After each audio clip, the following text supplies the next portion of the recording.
hashtag free Harambe. It's pretty funny. Yeah, well, the joke's on you. I record the podcast in the nude, so. Nice. Well, that's a man that's prepared for this podcast.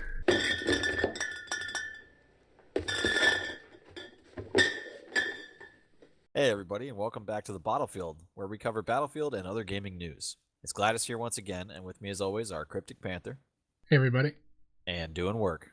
Sadness. We are back with no new Battlefield news other than the release date of the DLC. It's right around the corner. We've also got the launch and extensive coverage of the Nintendo Switch, and probably one of the greatest games ever made. Pretty much a consensus from everybody here. So, to get the easy stuff out of the way, Battlefield 1, our DLC, They Shall Not Pass, the French DLC, is going to be released for premium members on March 14th, and to the non-premium peasants on the 28th. Calling it the plebs. And that is it for Battlefield news. That's it. Thanks for joining us. Literally it. No other changes. Nothing else happening in the Battlefield Shortest world. podcast ever. See you guys next time. Go fuck yourself, San Diego. Yeah. No, I've got a good one on tap today. Oh, okay. Oh, yeah. We're gonna get to that later then. We are ready to geographically piss somebody off. Right. Okay, so let's move right on to the real meat of the podcast here. It's going to be a real shit show for the Nintendo Switch. Some people obviously have already bought the console, sold out at several retailers. With Nintendo purposefully limiting the supply, you had to figure selling out was going to happen. So I'm not too excited by, the claims of chaos and people wanting Switches and not being able to get them. So Nintendo kind of bottlenecked the sales in a way of doing that. So some people have already been posting their videos and comments and their thoughts on it. So Panther, why don't you walk us through a few of the views from people that have bought it so far? So one thing I want to name is I watched a little bit of Robos play. Love that guy. Breath of the Wild, that we call the Zelda game. Anyways, and he was making fun of the frame rate drops. I thought that was awesome. He was pretty hard on the frame rate drops. So he's got lots of good points about the game. I mean, it's a little bit of gameplay that I did watch. It looked interesting. I'm not going to shit all over the game because I haven't played it. But it is funny how, like, right off the bat, that's kind of been one of the common complaints. But there's a post on Reddit, and I'm going to link it in the description of the video because there's quite a few bit of comments on here. And they're not all negative. I mean, it's kind of, after the title of it is After Day One, A Day with the Switch. It's great, but far from perfect. So the individual that wrote the original post, he calls himself a fanboy. I mean, the dude says that he's happy he camped at Best Buy for 6 hours to get the console. So it's not like he's just some random guy happened to stumble across one and the store and bought it.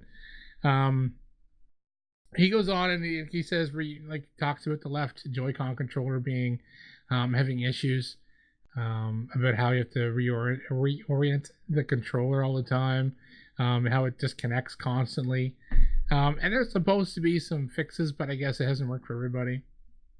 One thing that I like to point out is he says the touchscreen is not as responsive as what you have on a smartphone. The keyboard especially is a chore. You simply can't press buttons quickly. You have to slowly press and firmly press each letter to get it to register. That's a big fucking negative. I mean, everybody that uses a tablet or a cell phone since like 2012, you type on them like you type on keyboard. How does Nintendo launch a console with an unresponsive touchscreen? And whenever, the big focus of their console is a fucking tablet. Like, that was one of the big things he mentioned. He said the other real catch-22 is once the novelty of playing on the go wears off, you won't spend too much time with Zelda or any other attention-demanding game on the go. Zelda really deserves a dark, quiet gaming room. So you really want more casual or indie games for on the go, many of which really need the Pro Controller, which defeats the purpose of having the controller attached to the system for convenience in portable gaming. So right off the bat, you're gonna get tired of playing portable mode because it, like, especially games Zelda and other games that are eventually gonna come whenever they get released. They're not gonna be games you're gonna play on the go. That was a couple of points from like the OP that made this post. In the top comment, he says, "I'm very mixed after the first day. Jack of all trades, master of none." So he makes comments about how the Joy-Con controllers aren't as easy to use. They're not as comfortable compared to like an Xbox or PlayStation controller. He's saying how the screen is good, but I mean, looking at like my Galaxy S7 or my friend's iPhone, the screen quality in the tablet isn't near the same. When it's docked, there's frame rate drops constantly, and like I said, I mentioned Robos made the comments as well. Lots of jagged edges in the gaming, like in the graphics. And he says you can't really play the game in the handheld mode. It's better in the docked mode, so you play it on your TV with a controller. Also, there's been lots of comments about scratching the screen by putting it in the bezel. So I mean, like, these people are these people bought this console to like the OP consider themselves a Nintendo fanboy, yet he is not happy with the console. So right off the bat, I mean, to me, Nintendo's dropped the ball in this launch. I mean, we shit on this a few podcasts ago, just from the releasing info that we had. Now that people have actually their hands on it, I'm kind of glad that I have no interest, and my wife has like little to no interest in this at all. Because in Canada, the consoles are $400, and the Pro controllers, are $90. So right off the bat, you're in deep $500 before you even buy an $80 game, because in Canada, games are $80. Yeah. So you can fucking here buy a PS4 Pro for the price of a console, controller, and one game. So what a clusterfuck. Yeah, for value for money is just not there, I don't think, with this console.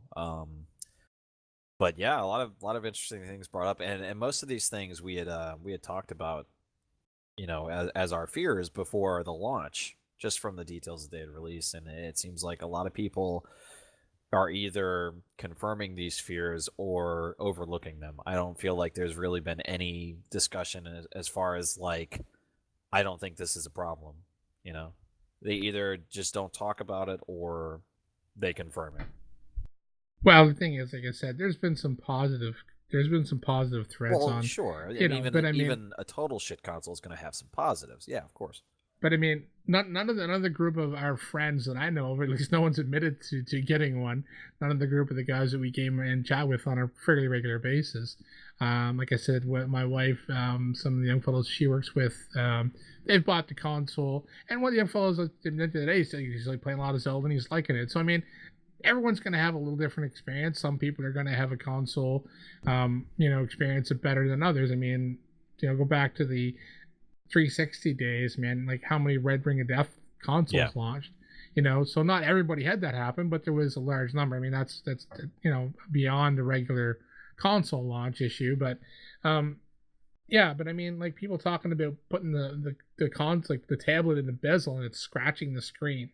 Yeah, that's really bad. And another thing is too, like the little Joy-Con controllers, there's like an adapter or something to kind of give it some extra weight or size for someone with bigger hands, and it's easily attached to the wrong side and jams on the controller. I've seen a couple of videos where people connecting that little adapter to the wrong side of the Joy-Con, and then basically it's stuck on there and you almost have to break it to get it off. So there's design flaws like out the fucking yin yang with this. Yeah, the screen scratching is actually, I think, the most surprising to me. Yeah. Somebody had to have, accidentally done it, at least in QA or something, you would think, but I don't know. Yeah. That's I'm gonna say that's unusual for Nintendo. Most of their stuff is usually pretty aesthetically and ergonomically proper. Yeah. Like, I can't think of any consoles, except for maybe the N64 controller, but I mean, it was revolutionary, just awkward. Yeah. That's very strange than that. Yeah, have well, this sort of weird an awkward issues. controller design is something different than putting the table in the bezel and scratching the screen. And a lot of Right? people, Yeah, I can't believe they didn't think of a way to get around that. It's, and I mean, like I did, like there's a lot of the comments on there, and I read through quite a few of them. I'm not going to go through them all now because I mean we'd be here for days. But there was a couple comments like putting the tablet in the bezel is really weird and awkward because it just sits in there. There's no guide. There's no like latching, like you know how like when you connect, like plug it in, how you plug it in like an SD card and then you press it again to eject it. Like there's no, it just sits in there. There's no connecting feeling. Like that just to me seems fucking poor design as well. It is weird. Yeah. Like you just set it in there. It's like, well, do you know it's connected? Like it just, it they to could me, at it's least put some magnets or something in there, something to yeah, to give you it a the connecting sensation of a feeling. click. Yeah, it just seems odd that it just like it's like, oh, we just set it in there. Well, that just seems like there's no feedback. To me, that would be an odd, weird issue as well. Yeah. Yeah, So, feedback like is important in some form or another. yeah, I But mean, it should be a little click or even like that feeling you get when you plug in and then like press in and re-eject to like an SD card or something, or even like when you plug in a USB, how you feel it plug in and then you feel it unplug.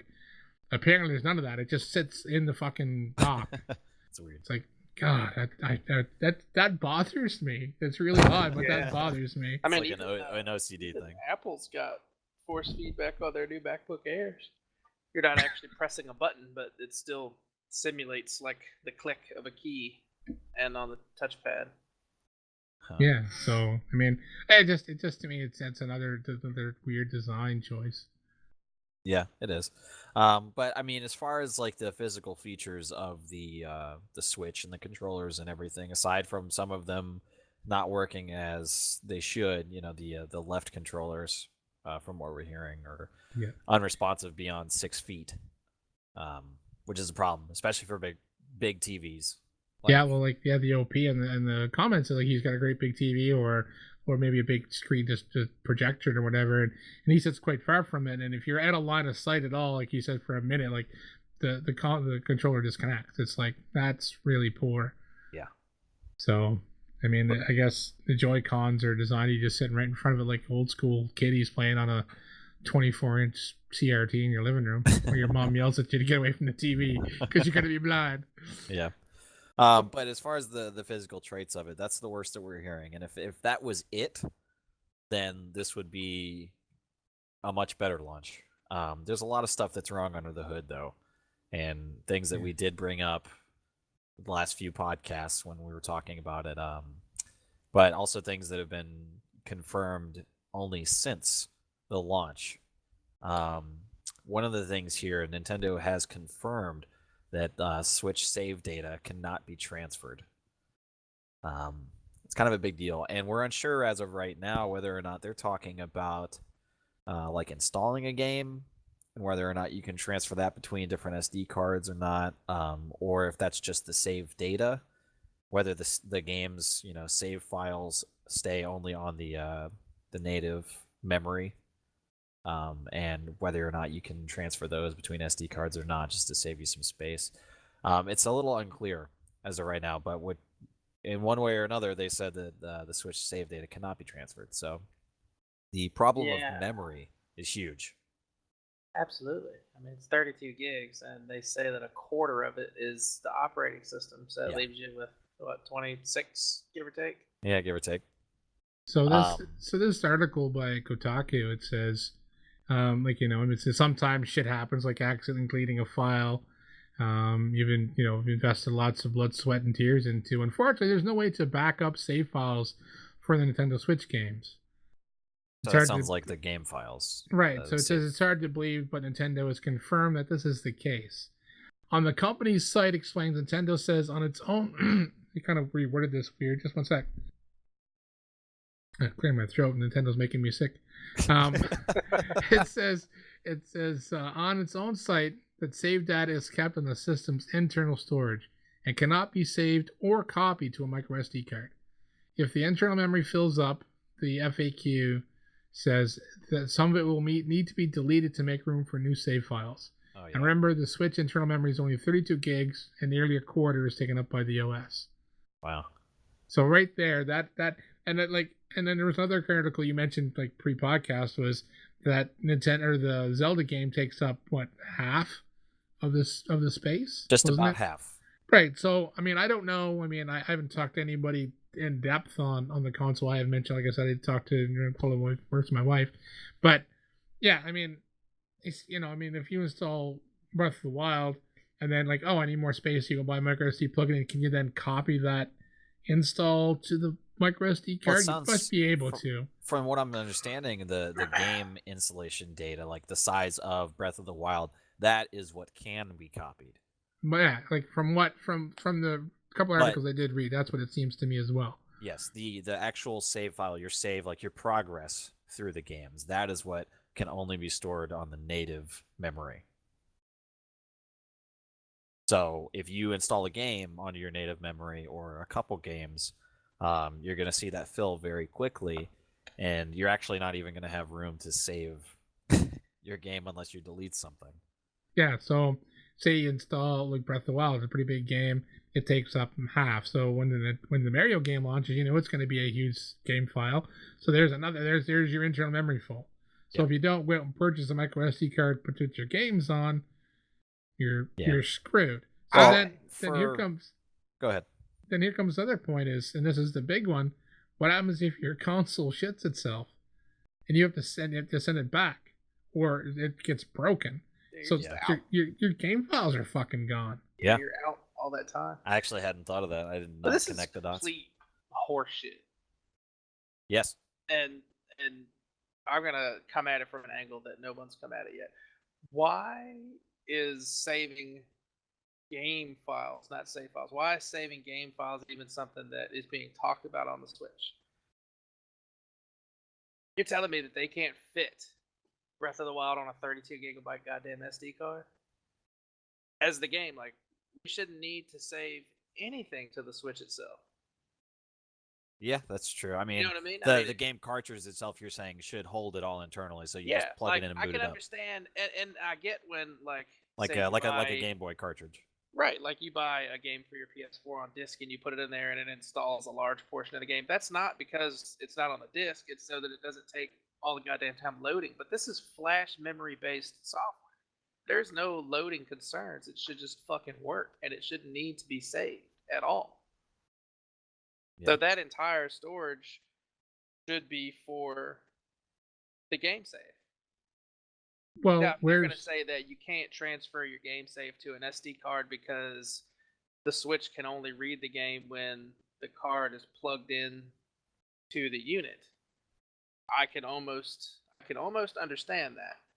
And then if they want to go further and say, but you can save your game to your Switch and then transfer the data to an SD card once you've done that, I could see them making that jump if they really wanted to make that jump. But I don't get it. You mean linking the game file with the save file, and then moving the two of them together? Is what you're saying? Yeah. Well, I mean, there's really I don't know. I don't know if you're saving part of the game to the console. Like, why are you doing that? For one, because you're still gonna have to have the game cartridge in the unit. So why not just let me install the whole fucking thing and not have to carry the game cartridge around?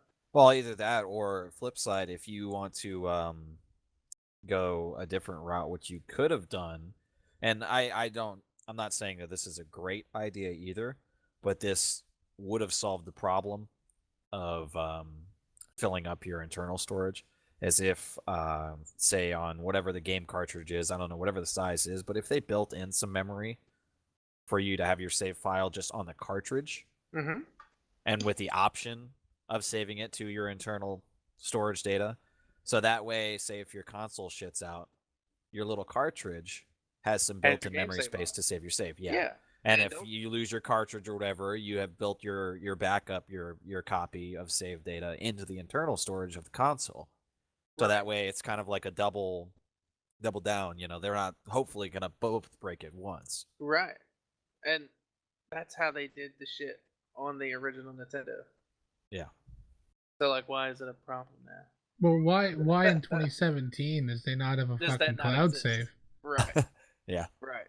like the PlayStation 4, you can save it locally and on the cloud. So if my fucking console dies tomorrow, I got my save games. I just, get another console turned on, log in, and boom, all my shit's right on the fucking cloud, you can downloaded, transfer 'em done. to a USB drive too, and throw them right onto your PlayStation. Exactly. Yeah. Like, Yeah, the everything's saved in lack of cloud compatibility is shocking. And even did you guys read any of the comments on that Kotaku article?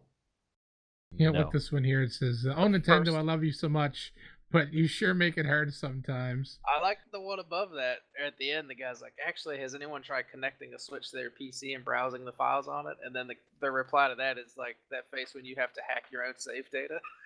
Yeah, exactly. I mean, like they're just begging for someone to fucking find a workaround. I mean, maybe they'll make a firmware change to fix that if there's outcry. Well, but they shouldn't. They're very careful to say that at this time. They definitely add that in there, and I see that being fixed in some sort of update at some point. But it's basic shit. When you launch, Yeah, it shouldn't be a you problem. shouldn't have this problem. Really basic. Yeah.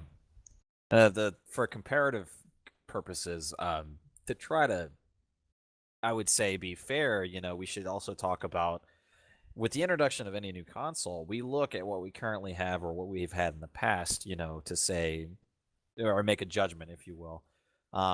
So with a 32 gig like internal memory storage for the Nintendo Switch, as we said, about a quarter of it is taken up just for the OS. Comparatively, we're talking about you installing 2 games before reaching max capacity. Give or take. I mean, large, like AAA games. Yeah. Yeah. And that's a way that I haven't seen other people look at it yet. At least not in these comments or in the brief discussions that we've had pre-podcast. But yeah, you're talking 2 games. So you can get Zelda and then whenever the next Mario game comes out. And like I'm looking at this part breakdown where they have this thing disassembled, and like you mean to tell me, Nintendo, that there's not room on this motherfucker where you can put another micro SD slot on the side to just negate this entire problem? Like, really? Why isn't the internal storage at least 64 gigs? Yeah. Well, yeah, 32 is it's an a iPhone phone. 3? Come on, man. That's a cell phone. That's a cell phone. Yeah, like it's ridiculous. Mm-hmm. And then we were talking. I mean, I mentioned earlier about how the prices in Canada for stuff is, the difference, and we were talking micro SD cards. Yes. Like to buy, that's another thing we wanted to throw in here, and I jumped to BestBuy.ca, the Canadian website, and 128 gig SS and micro SD card is $100. Yeah. 128 gigs. Like, Jesus Christ. Like, yeah, well, come on. The launch console PS4 had 500 gigs of memory, right? Yeah. Yes. Yeah. And it's easily upgradable. Like standard hard drive. Standard like laptop. I'd upgrade mine to a terabyte. That's what I have internally now. I just slapped a terabyte hard drive in it. I've had to delete, uninstall some games here and there to so have I. room.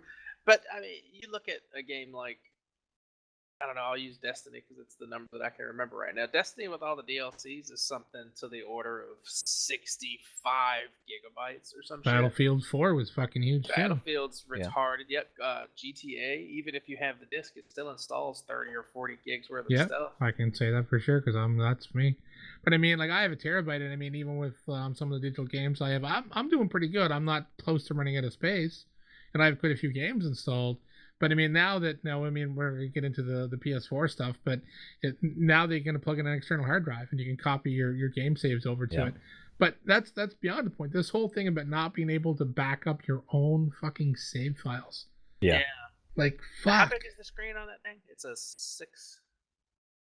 5. Off the top of my head, I don't know. What, the Switch? The Switch, yeah. I'd have to Google it real quick. The handheld data. The screen size it's not wicked large. Let me see. I think it's a 6.5. Yeah, 6 or 7 sounds about right. Yeah. Yeah, and did I read that it does not have a web browser? I thought I remember reading that Reddit it does thread not that have a had to web use his browser. phone to sign up for an account. Yep.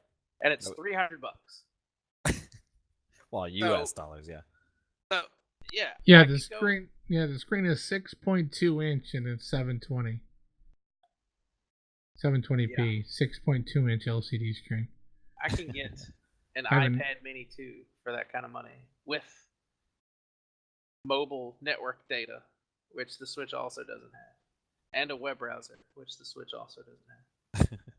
I mean, granted, I can't expand the memory I can't expand the memory in a Switch either. Yeah, well, you can. You can with. Oh yeah, for $100 micro more, SD sure. That's stupid. The thing for me is right now, like the number one biggest thing I would say is the you're not going to hit your save files, at least at first. But with the extreme lack of launch titles right now, you're really just looking at people getting Zelda, and then you'll sell a handful of the whatever the mixed bag of games is called on this one, whatever the Nintendo bundle is. Yeah. But basically, the next time you go to get a game, you're looking at a serious storage problem. Well, here's So- the big question. Go ahead. Okay, so no, that's not it. When is the Mario Kart drop for Switch? I don't know. Because I think that's the next big game. Right? Well, on this Kotaku article, it shows Legend of April Zelda 28th. 64 megabytes. That's probably that- the That save sounds file. like a save file. That'd be Yeah. the save file. So it shows the save file. So Okay. what installs the game? Does the game actually install? That other article that mentioned that Well, the other Um, thing, kind of that work touched on a little bit with the flash storage and everything like that, is why would it need to install? it must not install. It must not. Well, it has to, because it says it takes up 17 gigs or so. I think 17 was the number. Is that, I can't Like remember- I it don't know takes which up article that it was. space. But the question is, why Right, would you need the why does it need cartridge to if have it installs? It's not like it's a data transfer speed Yeah. issue. Yeah. And if, Well- and if that is the case, if it can't read the game cartridge fast enough to load the fucking game, then that's a huge design flaw. Yeah. Like, you designed this thing to play solid state games, it should be capable of running the shit from Yeah. solid state. Well, they should have just kept it. I think the fabulous idea that they decided to ignore is that they should have just had it to where you put the cartridge in and everything is right there on it. That you don't need to install the game. That Game it's just saves, plug it everything. in and go. Do it old school, you get 3 saves. And that, you know what? That almost would have been, at this time now, revolutionary. Yeah. It really would have. Because I would have applauded the fuck out of it for them. You know, I really would have been cheering them on for that, at least. Because just- it bothers the piss out of me that I can't just put a disc in my drive and play my fucking games now. Mm-hmm. Like, that really bothers me. I feel like in 2017, we should be beyond this shit. Like, Well, it should be able to read it. Just 1 second here. I just done a search. Polygon website I just found. It says Breath of Wild on Switch doesn't require an install. In our hands on time with the Nintendo Switch thus far, we've noticed something major. The Legend of Zelda Breath of the Wild doesn't require a massive install in order to start playing. Instead, popping in the cartridge into the console gets you into Link's latest adventure right away. There's no extra data installation required. That's par for the course with Nintendo systems. It's particularly unheard of when it comes to PlayStation Xbox games. Every single PlayStation or Xbox One title has content players must install on the console in order to play the full games. With storage space at a premium, the Nintendo Switch with a huge deal. I already know that some games take up a majority of the storage, which is only 32 gigs. Keep in mind that about 6 of those gigabytes are reserved for necessary bits of firmware. A download copy of Dragon Quest Heroes 1 and 2 won't even fit on the system, as it's bigger than the hard drive allows. So you can, I guess, apparently play games without installing them, but then if there's anything downloadable games, you need extra memory installed. So we got to backtrack a little bit from that other article that we read, where it said it took up half. So apparently you can, I guess maybe the choice is to install or not to, which I don't see why. But if you're going to download any games, they won't fit on the fucking internal memory built into the game. Yeah, So- and like, there's more questions because correct me if I'm wrong, but it has a game cartridge slot and an SD card slot, Right. or Yes. do they both use the same? No, separate. So what do you get for installing a game off of a solid state cartridge? Like, Not having to how use does it- the Not if cartridge, you I use guess. the cartridge, maybe. maybe. And we also haven't heard. Well, okay, so if that's the case, all three of us buy Switches, one of us buys Zelda, we all install the game. Do we need the cartridge to play the game? Because I'm willing to bet that you You have to would. plug that cartridge in to play Yeah. that game. Otherwise, they're opening up piracy like a motherfucker, and they're not Yeah. going to do that. Yeah, that's true. So then we come right back around to why the fuck do we? Why are we installing the games? There's no point to this. And then further, something else I just thought about: who among us had, at some point, to delete some data off of their phone in order to install the latest firmware? At some point in the past, has anyone ever run into that problem?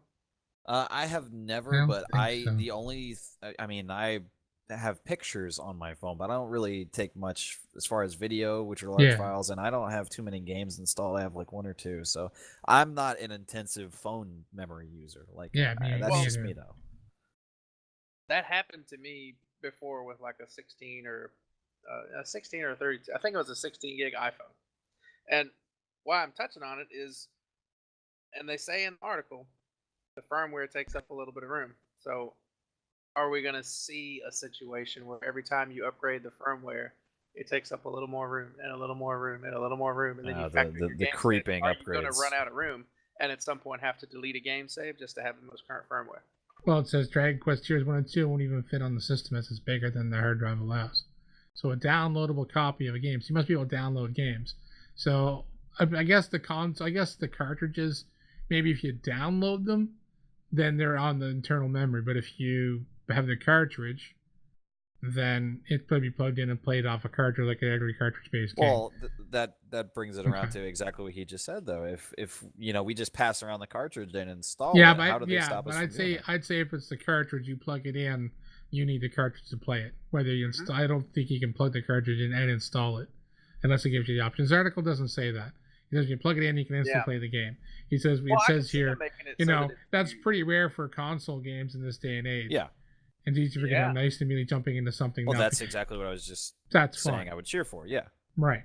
But if you have the option, like now, okay, a lot of people digitally buy games. So if you want to digitally buy games, then you better break the fucking wallet open and buy some big ass fucking micro SD cards. Yeah. For your games. So yeah, so not with going back and using cartridges. We use cartridges for everything. Then the internal storage isn't really a problem, because 64 meg files for save files is nothing. But still, we go right back to the point of, you can't back up your fucking save files anywhere. It's like, that is just fucking brainless. That's why that was my number one point, is you should be able to transfer, or there should be some type of cloud system. I mean, you should, I mean, if they're going to go the route of modern console technology and connectivity, the current market dictates that people want more connectivity. They want their cloud. They want to make an account. They want to customize and log in and do their own shit or whatever. And this doesn't even have a web browser to where you can do anything like that. So you got to use your phone to set up an account. It's a mistake. I don't know. Yeah, they're going backwards, because I have a 3DS and I can upload my game saves to my Nintendo account and transfer them to another 3DS. Yeah. Which is an older non-console. It's an older handheld by the same company, and they have taken features away from that. I think they cut a lot of fucking shit out to ship this thing. Yeah. Well, I think the reason why is probably to keep the price down. But price down? I know. It's already too much. I know. But keeping it as far down as I guess they felt like they needed to. But I don't know, man. I mean, we're only on the first point. Yeah, let's we need to move on, because we're at 35 minutes almost already. Yeah, so we're gonna have to kind of we're gonna have to speed up the shitting on the Switch. We don't have enough internal memory for this. We need to move on. Yeah. And we can't upload it. We can't upload our save to a different podcast. Okay, so we'll move on. Okay, the save situation sucks. There is a firmware flaw that is draining the GPU in the Nintendo Switch. Apparently, there is a fix coming. Apparently. Yeah, it says we're not going to go into great detail on this, because we beat the shit out. There's articles, YouTube videos. It says it's fucked. There's a current firmware on the Switch causes a slight drain in GPU resources. Once corrected, we're told that the fast RMX, I'm not sure what that means, it's something with the fucking Switch, should sustain a full 1080p in dock mode. So right now, because the firmware that they released with the launch console, your game doesn't play in 1080 correctly in dock mode. 2017, isn't it? Yeah, I don't even want to talk about resolution. That is just pathetic that we can't get again, like modern phones have better resolution than this. Like the tablet itself, I mean, I was blown away when it was only a 6.2 inch screen and 720, but with this firmware issue, it's causing draining on the GPU, which just not even sustaining a full 1080 in docked mode. Yeah. And I mean, Nintendo games, even though like the Breath of Zelda, the Breath of the Wild, whatever the fuck it's called, the Zelda game, the Breath of Zelda, the wild Breath of Zelda, the queef of Zelda, Breath of the Queef. Yeah. You know, whatever the fuck the game's called is, I mean, to me, it'll play in 1080 because it's cartoony style graphics. Yes, that's the only reason. It's not Horizon Zero Dawn. People have been overlooking that, but like these graphics are not good. They're Nintendo graphics. I mean, yes, it looks good from a little bit that I've seen. It looks good. Like it looks like it's got that cartoony aesthetic, which a lot of people do like. And I mean, some games are all right like that. I mean, but it's not. You know, it's not GTA 5 quality. It's not Horizon Zero Dawn quality. Not anything modern. So you can say it plays in 1080. Well, fucking cartoons are playing fucking 1080 on every other console, no problem. Yeah, you could throw stick figures on the screen and say it plays in 1080. The content is what matters. Yeah, exactly. So they release a firmware that causes it not to sustain full 1080. And I mean, Jesus Christ, look at the game. It's not. Yeah, it doesn't have spanning graphics and environments of some of the current games that play in 1080 on a PS4. Not only that, but the resolution of it is not even like as far as we're talking about today's. It's not even standard. No, it's definitely not. It's definitely got that cartoon feel to it. Yeah. But I mean, if the game played smooth as butter and looked really good, then hey, if it was 1080 and it played really smooth and it was great, and sure, I mean, props to you for doing that. But the fucking game, the game is frame rate. The game is frame rate drops. And can't even sustain 1080 because of firmware flaw. Like, fuck, it's a fucking Nintendo. We're at the point in the podcast now to where we're just getting angry. Yeah. No, I mean, I wouldn't even applaud for a solid 1080 right now because honestly, again, that is the expectation. That is the standard. I can't say, hey, well done. You're up to date. I'm not even surprised that it doesn't do that. I'm not either. I'm honestly when I saw. Let's not forget that the Wii came out approximately at the same time that the Xbox 360 and the PS3 did. Yep. Two of those consoles ran in 1080 with HDMI outputs. One of those consoles I don't even know if it commanded 720. No, it didn't. Special component came 480. I don't think it ran 720. Nope. I mean, Nintendo's their hardware is always like fucking 3 generations behind. Yeah, I was gonna say years behind, easily. Like one of our friends, like in their fucking chat, Scotty, he said Nintendo would be so smart to license the fucking Mario and Zelda franchises to add to fucking Xbox and like to Microsoft and to Sony. Because if they did that, it would be the death of the Nintendo consoles. Well, they don't make like I don't know. Well, think about it from Nintendo's perspective. All they have to do is collect. Yep. Yeah. I don't know, but I mean, for some reason, Nintendo with the consoles here is they've never decided that they needed a serious competitive console. Yeah, they've always gone for the gimmick. And I mean, even still back whenever they were the kind of the leading console, they weren't gimmicky. That started with the Wii U, now the Switch, and I mean, like their bread and butter has been handhelds for years. Yep. I mean, like the Wii made them a bunch of money, but it disappeared. The Wii U, they stopped making it. Now it's fucking way of the fucking dodo. Yeah. I mean, like, okay, fine. Their last 2 consoles had great numbers, but they have no longevity. Yes. There's no legs. There's and since 2013, the PS4 launch, was that 2013? 14? I think 13, 2013? maybe. There's 53.4 million consoles fucking sold. Yeah. You know, the Switch, I mean, like the Wii and the Wii U, I don't know what their sales numbers are, but who the fuck owns? Wii's over 100 million.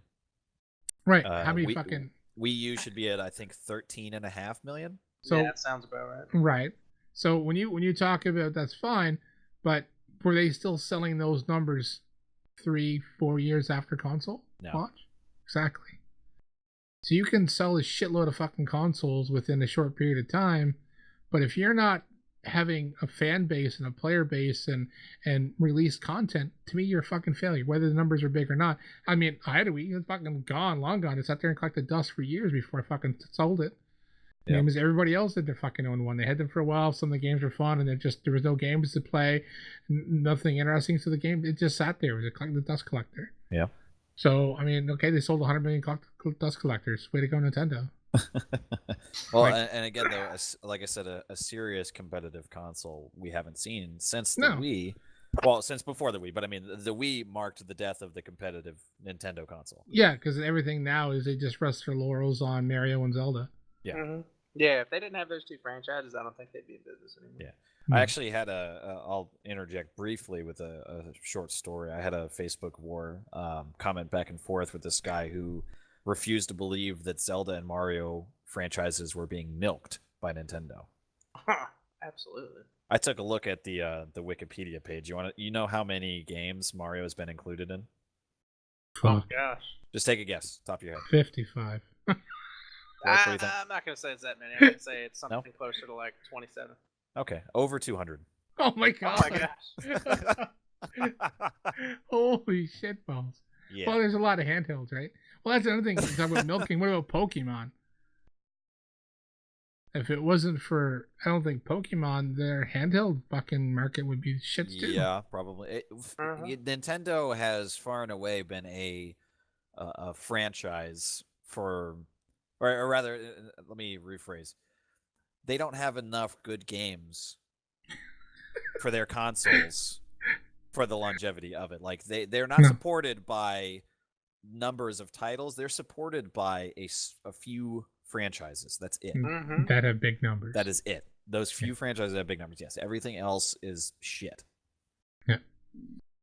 And I don't know. Like I briefly, like I said, got into an argument with the guy, and I put up the dictionary.com link to the word milking, and then said that there was over 200 appearances of Mario, and those are only on Nintendo consoles. So, yeah, I mean, Zelda is not as big of an offender. I think they take a little more care with that brand. They put Mario into anything and everything, but his own cereal. Zelda, but even so, I think I took a look, and I don't remember off the top of my head, so I can't be quoted here. But I want to say there was over a dozen Zelda games. But my point would still stand that I feel like it's milked, because how many can you remember? How many were great? How many were good? Never played them. I remember, and obviously they go back further than my gaming experience, but I remember Ocarina of Time being the legendary, the revolutionary masterpiece. I remember Majora's Mask. And then Wind Waker, I don't think I played. That was on GameCube, right? No, that was a handheld. Well, that's why I didn't play it then. There you go. Yeah. Yeah. So I don't know that the GameCube got a Zelda game. I don't know. I was taking a guess because I know I didn't play it. So, but those are the three that I remember, and I know you had like the original couple of them or so, but I wouldn't have guessed that there was over a dozen. And then the Super Nintendo one was amazing. Yeah. But that actually brings up an interesting point. There's not that many Nintendo pieces of hardware that have had more than one Zelda game on them. That's true. So it's almost like they use Zelda as a platform to push sales as a launch of the franchise. New device. Like it really is, because they always come out with the new hardware. That's true. Yeah, I really think about that. Is there another example we can think of real quick before we move on of a launch franchise, a game that always accompanies a console? I can't think of one. No. No.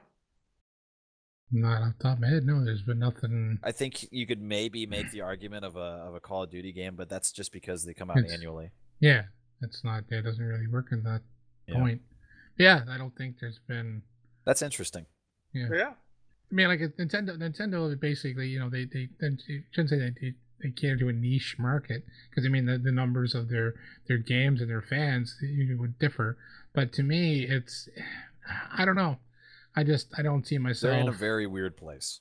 Yeah. Because I do feel like they're enjoyed by a niche market, but they have, for whatever reason right now, maybe it's just nostalgia, but to me it's an unexplainable umbrella of people that just buy them. Yeah. I don't know why. Yeah, I don't either. All right, so we're gonna move on and stop being this particular dead horse, and we're gonna talk about Dead Pixels. The next one, yes, Dead Pixels. So there's been a multitude of people reporting dead pixels on the screen of the tablet. So either a black dot or like a bright dot. Something either you've probably all seen, like a bulb burn out or something. A pixel, either on a TV, a phone, something. But it's fairly common. I won't say very, but it's fairly common. So this is obviously, out of the norm for like what a developer would want. This would be a problem. Not for Nintendo though.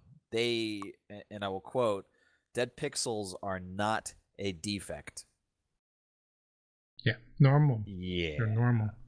I owned an iPhone 4. I owned an iPhone 4, no dead pixels. I owned two BlackBerry, what are their tablets called? Two of those. I had one, my wife had one. No dead pixels. Wow. I have a Samsung S4, no dead pixels. I have had 1, 2, 3, 4, 5 fucking LCD monitors. I'm running 2 LED ones right now. I have 3 LCD ones that I used to use.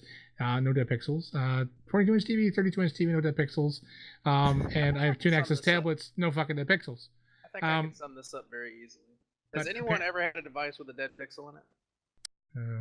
Any device? I had a TV once, yes. No. I've been lucky. What did you do with that television? I ended up getting a different one, throwing it out.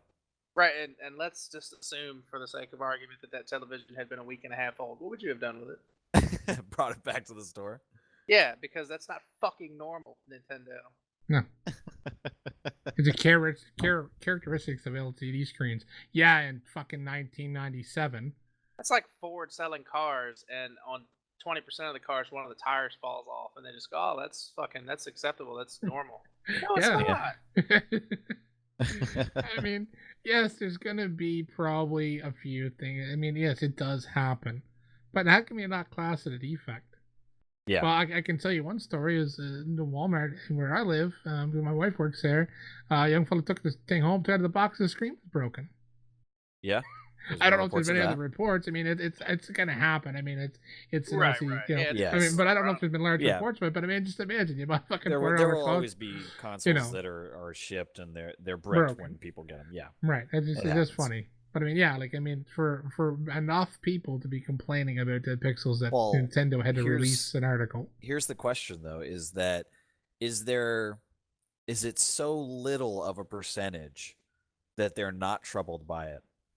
So they're just like, whatever, don't worry about it. Or is it so much of a percentage that they can't acknowledge that it's a legit problem? From their view, they can't acknowledge it. I mean, that's my question: is how many people are reporting this? No matter how they, from either side of that statement or that question, it's a fuck you to the people that are having the problem to say that it's not a defect. Yep. Yeah. Like you're straight up telling those people that spent that money, like, I don't fucking care. You just eat it. Yeah. Well, if it was, and this is where I have to swing to the negative, just my impression is that if it was only an extremely small like percentage, then I would feel like Nintendo, as the juggernaut of money that they are, would just be able to say, you know what, we got you. We're going to replace your console for you. Right. Hope you didn't put a lot of time into your Zelda game or because you just, can't back just up the your tablet save. piece of it, just the tablet piece or something, or like That's why they don't. That's why they don't want to replace them because they can't fucking back up their save games, so people are gonna be pissed off. Oh fuck! I can't back up my fucking 42 hours of fucking Zelda. That's Fuck. true, yeah, I guess. Take your fuck console, and shove up your arse. Yeah, just another like wow, a wow moment. Unbelievable. Let's move on to the next one. This is too good. Here's another wow moment. So GameStop. There was an article from. We love GameStop. Yeah, I love GameStop. They're great. And they suck. So there was an article on GameRant.com, and they were quoting GameStop, and I guess it was one of the heads of the company or something. There was a quote from a GameStop employee. One of these guys said that Nintendo Switch was one of the strongest console launches in years. So we immediately shot this down, and we're like, no, there's no fucking way. We can't find any North American numbers for sales figures yet, and the console's been out 8 days, 9 days, 9 days, something like that. It came out on the 3rd. Today's the 12th. Yeah. So yeah, 9 days it's been out now. We don't have North American sales figures. We have Japan, France, and what was the other country? Panther. UK. Okay. All those combined were at close to 500,000, or right at.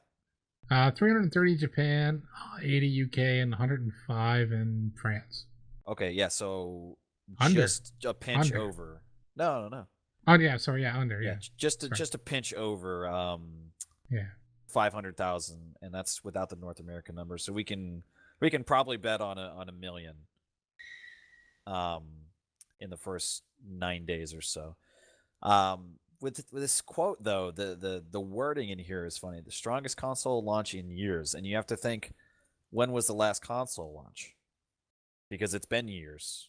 So I would say this would be an operable sentence, and it would still be true, like factual, if you were to replace strongest with the only console launch in years. Well, yeah, the last console, the last like full console launch was the Xbox One in 2014, right? Because they launched after. Yeah. They didn't launch the same year as the PS4, right? No.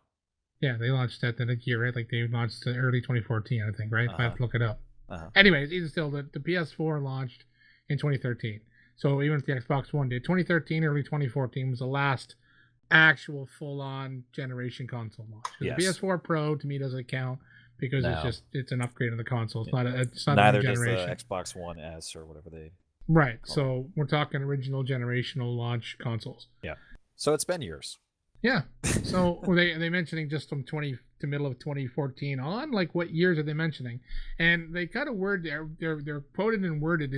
It also is either the one most successful gaming console launches that the gaming company has experienced in years. So are they talking as them as a gaming company, or are they talking as Nintendo? All right. So the PS4 and the Xbox One came out approximately a week apart in 2013. Oh, it was a week or okay, yeah. Yeah, it was a week apart. So 2013 was the last. Yeah, the last. 3DS, blah blah blah. Xbox One, PS4 Slim, PS4 Pro. Yeah. No, there So in hasn't been a 2013, legit, like a new piece of hardware console since 2013. Yeah. Yeah. So they're talking years. They're talking 2014 on, because I looked it up, and it says the PS4 sold more in its first 24 hours than the console like the Wii managed in the first 8 days. The PS4 sold 1 million consoles in 24 hours. Right, Yeah. making it one of the most successful console launches in the history of gaming. And to really put it in perspective, Nintendo is having a shortage of these units. So they can't. So they're Sony had a shortage Yes. of PS4s because they literally could not make them fast enough. they sold fucking everything they fucking sold. And I mean, we'll even say like Microsoft had pretty big numbers. We didn't look them up, but I know Microsoft had big numbers. But Microsoft had theirs, but they kept saying shipped consoles. Right. I remember that big word Yes. buzz. And I mean, even Nintendo's done that too. Of how many shipped and some pre-orders, they were throwing those numbers around before the Switch came out. It's like you can talk those numbers, but until you actually release full-on sales figures, then you can just talk your fucking ass all you want. I've got the global hardware totals from VG Charts right in front of me. PS4 is sitting pretty at 55 million. Yeah. Xbox One is at 28 million. Wow. Mm-hmm. That's Well, why Xbox and Microsoft use the word shipped instead of sold. Well, yeah, because like when I looked at the Wikipedia article, Dyson was back from it was data back in January, and it was 53.4 million sold and 57 million shipped or something at the time. Yeah. So like they talk sales and shipped. I mean that's fine, but I mean when you talk that a console launched and sold out of their consoles everywhere. But they weren't only like I mean they didn't give one store like 20 or 30 consoles. They had like the max amount they could ship to everywhere. They spread them everywhere. They were selling out, and they couldn't make them fast enough. Yeah. So I mean they sold more in a fucking 24-hour period than the Wii sold in 8 days. So you can't go and say the Switch was the best selling console in years. Well, what years are you talking about? Well, and like I said, I think that it would be more factual and a better representation of the statement to strike out the word strongest and say the only console launch in years, because it's not overwhelming. It as Work mentioned, it's an artificial shortage that people are selling out. It's because Nintendo limited their numbers, not because they're selling them like hotcakes, as they would have us to believe. So this is misleading on Game Rant's side. Now, until we get the actual sales figures, there's not going to be a true account of it. But again, that they seem to be hyping this up like it's the best thing, and that it's selling out everywhere, and that it's such a great launch. I don't know. I feel like this is to hop on the hype train. Yeah, that's all it is. So yeah, like it's a drive up sales. Yeah. Oh, everyone loves this console. It's selling out. I gotta go fucking get one.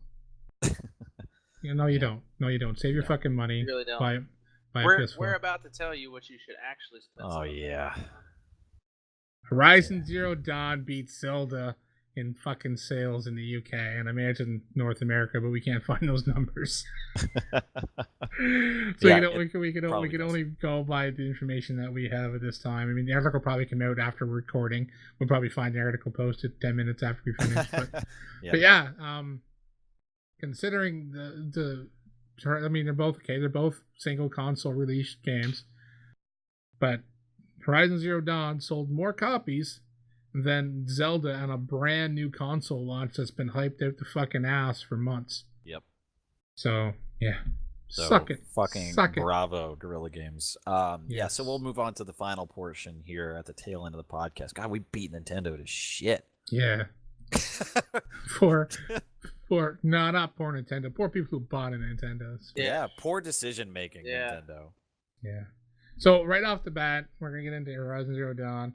I am gonna give the big props to Guerrilla Games, the first big AAA game launch, in how many fucking years that didn't release with already pending DLC, didn't release with microtransactions, and didn't release with fucking season pass. You know what? I didn't even think of it, but yeah, you're absolutely fucking right. They released. Someone made a comment on the Horizon Zero Dawn subreddit, and I fucking agree. Like they launched a game full on. And I mean, I haven't beat it yet. I mean, we're not going to try to spoil too much, but I have not beat the game. Not even close. I've got a lot of time into this, and I've barely fucking touched the surface of it. And I think from where everybody else has gone in the game, where I'm at. But yeah, I mean, I'm hoping there's DLC coming. But they've not gone. There's got to be somewhere. Don't pre-order and get this little thing and that little thing with some pre-order bonuses. That's fine. But it's a single player game. It doesn't unbalance the game. It is without anything else. It is a full, complete game. Yeah. Without the extra marketing attached of DLC and microtransactions, as you said. Exactly. Like fuck yes. Bravo. Like big fucking time. Also, something that neither of you have mentioned up to this point. This is a single player game. There's no online components. Yeah. If you don't have high speed internet, you can enjoy this game. Yep. There's no always on. You don't have to connect to their Ubisoft servers. Fucking Ubisoft. Yeah. Stop that shit. It's a single player standalone, no online. Yeah, so it's not like it's awesome. I don't know what else to say about the game. The rare gem, the diamond in the rough of a full complete game that is a stellar experience. It's single player. I feel like this is one of the extremely rare, I'll keep saying it, AAA big studio games that don't have the mark of a publisher like with their fucking dirty hands in it, saying that you have to have multiplayer, you have to have DLC and microtransactions, you have to have a fucking season pass, for all this shit, so we can get more money. This is like the developer Guerrilla Games, saying we've had our way with Killzone for years, so that's what we're known for, but we want to really step outside that and do something special. And they were allowed to do that. That's what it feels like. Yeah. Like if this had been through EA, I can only imagine what fucking god awful mess we would have got. Yeah, or Activision, or yep. I mean, it's the fact that that's the norm now, and this is outside of the norm, is not to have already announced DLC. Like they've been tight-lipped. They've been asked repeatedly in many interviews, like, "Oh, what's the DLC plan?" They're not saying anything. They're not saying, "Yes, we have 5 DLC packs available coming up. Buy a season pass to get the Murdy, or buy a season pass to get." None of that shit. No microtransactions. No, oh, you want this new outfit for Aloy? Well, it's going to cost you $4.99 on fucking PlayStation Store. No, none of that shit. Buy metal shards for this much money. Yeah, none of that. Oh my god. Like, yeah, they did this crazy rare thing where they were like, "Oh man, you paid for a whole complete awesome game. Here you go. Thank you." You get it. Yeah. Like, fucking stand innovations required. I mean, like I said, I had no problem with DLCs. I had no problem with that, but give me the full game. Give me the full game right off the bat. Don't already announce DLC before the game even launches, and that to me is a problem. Yeah, make the DLC an addition to the game, a surplus, not make a lackluster game and it'll only be complete after 9 months later and 5 DLC packs. Yeah. Battlefield. Yeah. EA. Yeah, really. Because and Guerrilla is owned by Sony, so it's the same with Naughty Dog. Is they're owned by Sony. Naughty Dog does the same thing. Yes, okay, they may have announced DLCs, whatever else, but that's fine. They don't force you to have to buy the DLC or season passes to get the full experience of the game. Yeah. Well, I mean, for me, it just reinforces my my fanboyism for Sony because, again, as you just mentioned, Naughty Dog and Guerrilla Games. Naughty Dog more so, obviously, they're the golden child of Sony's developers. But Guerrilla Games just currently, Guerrilla Games have like that. This is such a departure from the Killzone game to come out and go from like a FPS, story-driven FPS linear game and multiplayer to this open world. And the RPG elements are there, but they're not hardcore. No. Like, I'm not a huge, like, deep RPG guy. Like, I do like some, but I'm not, like, a huge RPG guy. And, I mean, I'm loving this game. I mean, it's taking me some time to learn to use modifications and get used to that and what's this and that. It's kind of back to the old Destiny days, but it's done right. Yeah. Yeah, it's not too over the top. That's part of what impresses me about the game so much is they came from a pure shooter. And this game has, you wouldn't be able to tell. Yeah, it has in-game merchants and transactions. It has crafting, but none of it feels clunky or wrong. Like there's no quick time events. They didn't take the easy way out on anything, and they nailed every fucking thing. Yep. Yeah. It really is a fucking masterpiece, and I can say pretty unequivocally, I think we're all in the same boat of Game of the Year. Yeah, as of right now, I don't know of anything coming out that I think could dethrone it, at least off the top of my head. Well, because I mean, Last of Us 2 is just kind of a whisper in the wind right now. It's not going to be this year. No. I mean, the only actually I've had a few seconds to process. Now, the only thing I could think could be a possible contender, but I still don't think is going to beat it. Maybe Shadow of War. Oh yeah, that has some potential because they really expanded it. And the Mass Effect game, that's pretty huge. Mass Effect as well. Yeah. I'm not a Mass Effect player, but I know it's a pretty huge series, and there's a lot of people behind it that, a lot of fans and people looking forward to it and are hyped for it. Are there any Xbox exclusives coming out this year? Because you have to remember, this is just a PlayStation game. Yeah, I don't remember. So if we're talking Game of the Year, you have to add in all the consoles, yeah. right? I don't. I'm not familiar with any Xbox exclusives. that Yeah, are I know. coming I out try not this to year. collude with the enemy either. Well, there was an article made that how the difference between the PlayStation and the Xbox exclusives is now like a canyon. The difference, like I mean, I don't know. And, So I just searched Xbox exclusives 2017, and I'm gonna read a short of very a list. very small blurb here. Yeah, it says with games like Sea of Thieves, Halo Wars 2, and Crackdown 3, we've got quite the year ahead of us on Xbox. Click ahead to check out all the console exclusives for 2017. The first comment is, wow, this list is really anemic. This console has been out for what, 3 years? I just need like 3 or 4 really awesome games to come out to justify the purchase, but it's just not happening. Yeah, I'm excited for Crackdown. I loved the original Crackdown. I didn't play the second one, and I don't have an Xbox, so like I'm I'm not gonna be able to play the third one. But like, Yeah. I really, really, really loved the first Crackdown. So I mean, that's kind of exciting. I'm Like, going through this list, and I'm not seeing anything that's okay. Crackdown 3. so they got nothing. Yeah, Phantom Dust, Axis Gel. well, aren't they launching their new console this year? Project Scorpion or whatever the fuck it's called. Are they I not don't think launching so. that? Is that launches this year for Microsoft? I'm not sure. Well, we'll know for sure more at E3, but I'm positive it's launching this year. So what are they holding back for that? Yeah, maybe it could be But something. yeah, I mean their Gears of War is already come and gone. Microsoft So they Project got another. Scorpio Yeah, coming Scorpio. holiday 2017. Yeah. Yeah, so fuck that. I really I don't know that discourage. It'd be a Call of come Duty out. game. I It'd be a Call of discourage Duty giving game. awards to something that comes in at the tail end of the race. Right, that's I what know. I'm saying. Well, It's gonna have to be around for a while. But at least they'll have a Call of Duty game. Yeah. 4K gaming compatibility with Xbox. Okay. Either way, I still, as much as we've been slobbing on them so far, again, another fucking round of applause because this is an original IP. Yeah. Mm-hmm. Yeah. This isn't a fucking sequel. This isn't a reboot. This isn't anything other than just pure fucking Creativity. new creation. Yes. Yep. So Story awesome. is fantastic. Yeah.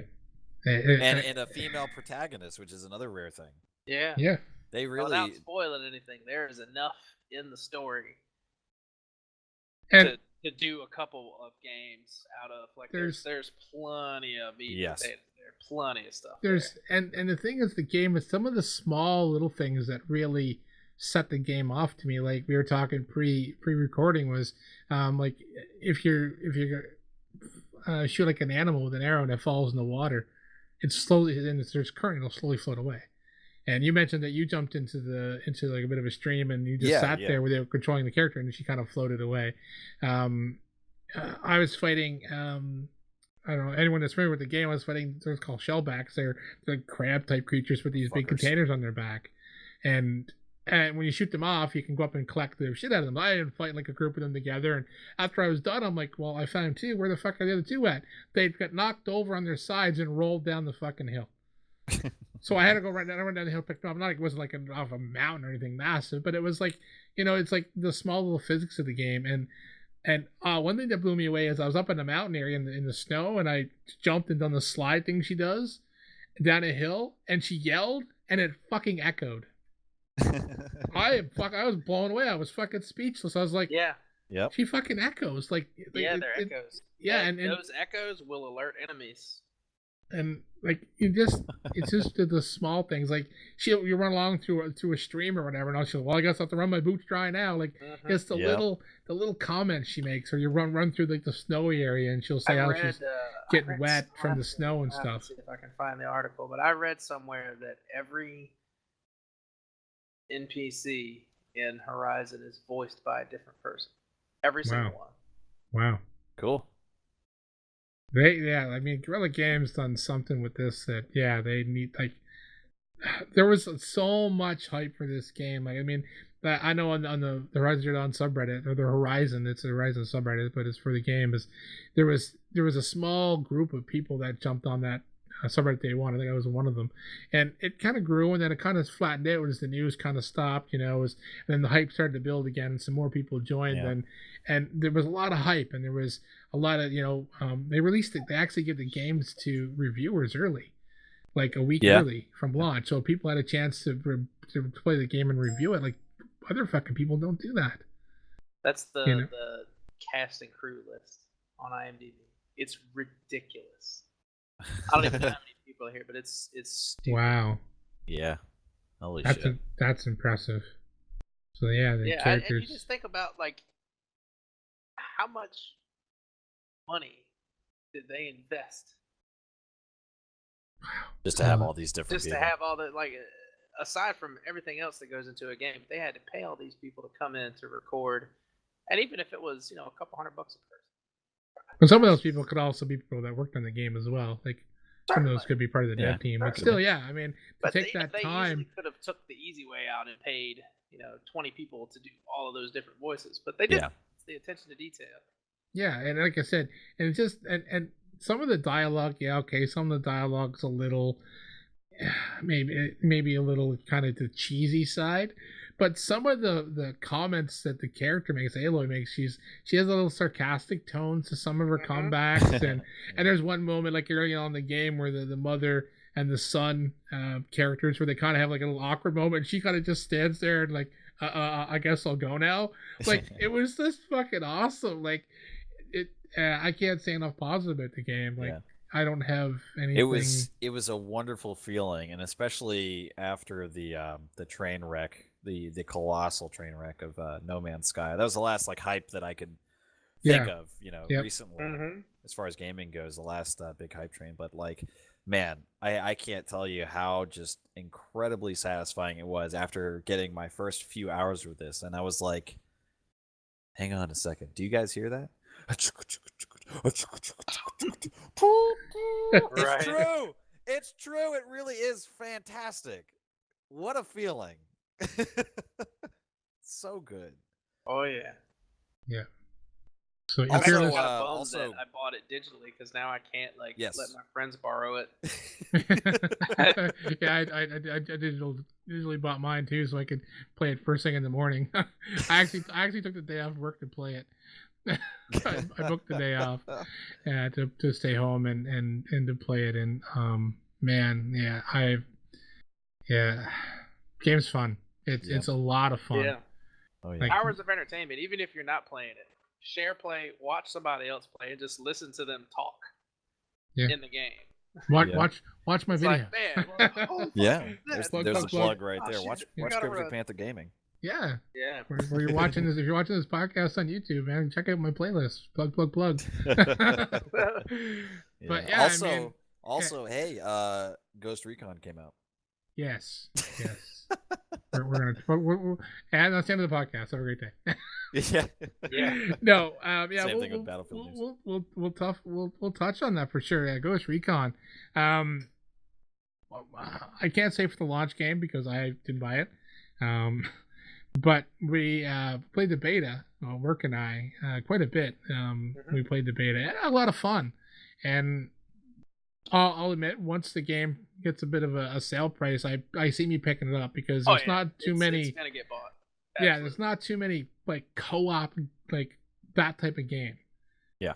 To me, that I'm interested in playing. I think the Division kind of has that co-op thing, but it's more. That's more MMO. Yeah. So this doesn't feel at all like that. Yeah, I mean, we played the beta. Work, Buddy Couch, and even Toad. A bunch of us played quite a few times, and it's just fun. And it's a game that I can see you just jumping on someday with a buddy and just doing fucking stupid shit and having fun with. During the beta, there was this thing where these little convoys come along, and you got to chase them down. And every time one come along, we seem to be in a fucking shitty vehicle or a broken down fucking vehicle. We could never catch them.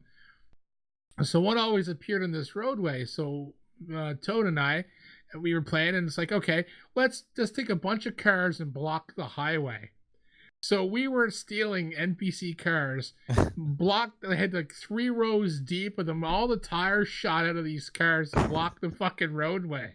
The enemies showed up. They just started plowing through the fucking cars and shooting me. It was hilarious. Like what other game can you do that in with a buddy? Yeah. So but yeah, it's the basic overview of the game. I'm sure most of you guys probably know about it, but it's open world, 4-player co-op, or you can play by yourself with 3 NPCs. Basically, you have the entire country to roam. It's a giant map. It's fucking huge. yeah. It's filled with a whole bunch of missions and side stuff that you can do, different things that you can assault, or you can play it guns blazing, but it's really meant to be played more tactically, more stealth. As the Ghost Recon franchise has always been. Right. So they really do that well. They've created a totally new type of game that stands out from all the other Ghost Recons, which I've enjoyed in the past, but they've taken a step forward, I think, to really, really get a more of like a co-op community feel to running a small fire team mission.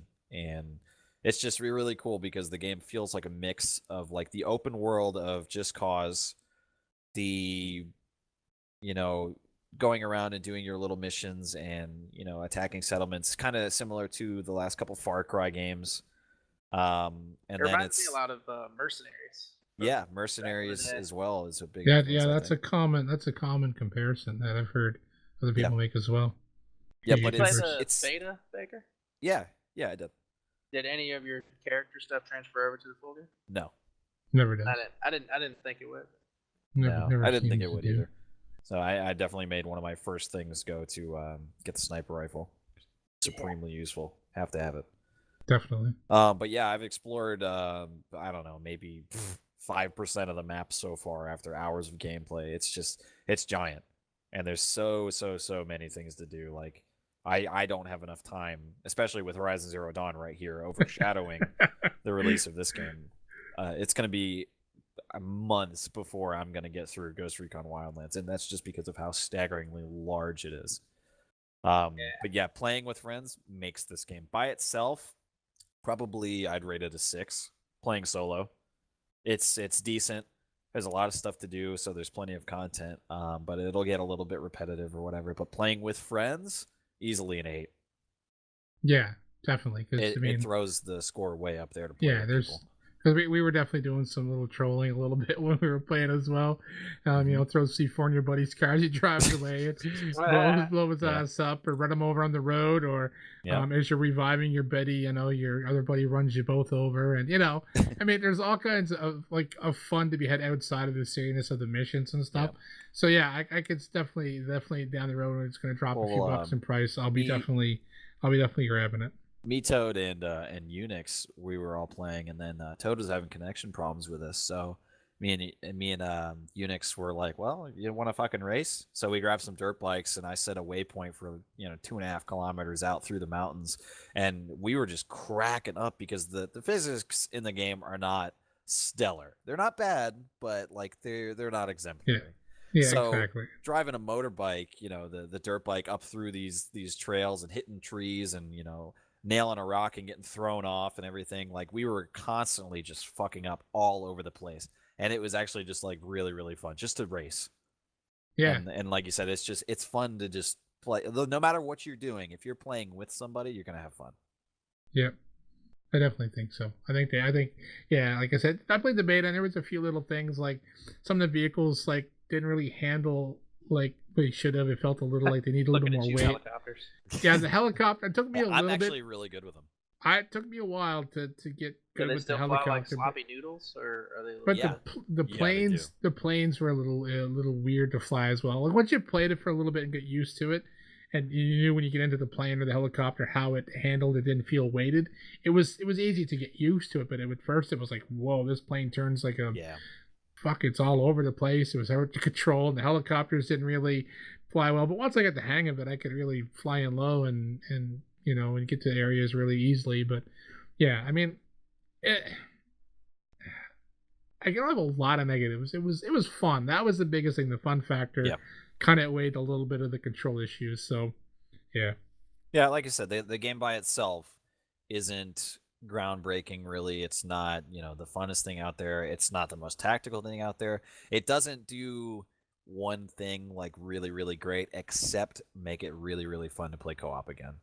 Yeah. I don't remember the last game like co-op wise. I mean, I put shooters in a separate category altogether. That's more like competitive multiplayer. Right. I mean like a co-op, like you get on with your friend and you both have like a session for hours of playing something. Like, I don't remember the last game that I played like that.